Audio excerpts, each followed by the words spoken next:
All right, everybody, welcome back. Nischelle Turner is making history, becoming the first Black woman to host Entertainment Tonight in the show's 40-year history.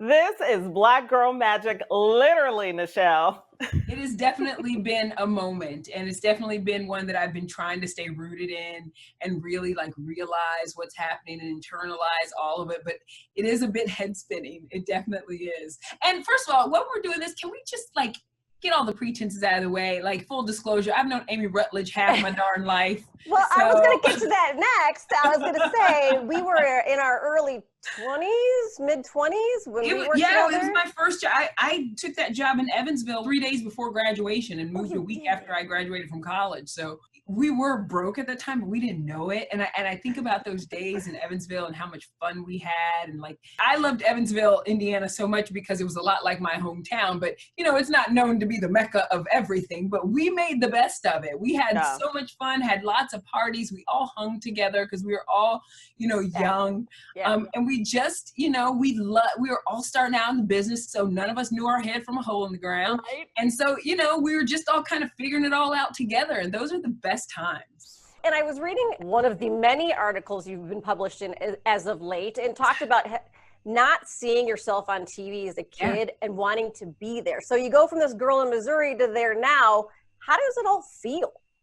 I mean, it really feels great. I can remember exactly those moments when I did see someone who looked like me, and I didn't see it a lot growing up. But I always felt like I wanted to be that example because I didn't get a lot of it in my life. And when I look at my career and the places that I went, I do feel like I bucked the trend a lot in a lot of different places. And that feels really good. I do have one question just about the show and how you guys have been, you and Kevin, how you guys have been tackling everything from last year. The shift is beyond celebrity gossip and celebrity issues. Mm-hmm. Now you're also talking about social justice issues and responding to this huge shift that we're seeing in the world, in politics, on social media. What has that conscious decision been like? I assume it's a conscious decision. Yeah, it has been a conscious decision. And I think that it's been a very smart decision.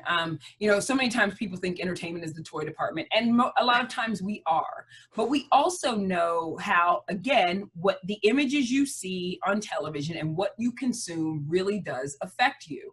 So we had to take a hard look at ourselves here too and say, are we being the best version of this news magazine for the world?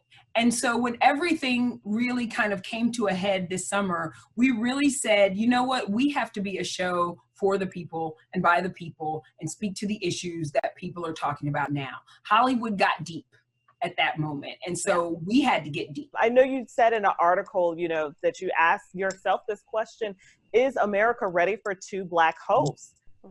What's your answer to that now? Thankfully, the answer I got was yes. When I was named the host here at ET, I think more people than not said, I thought you were already the host. So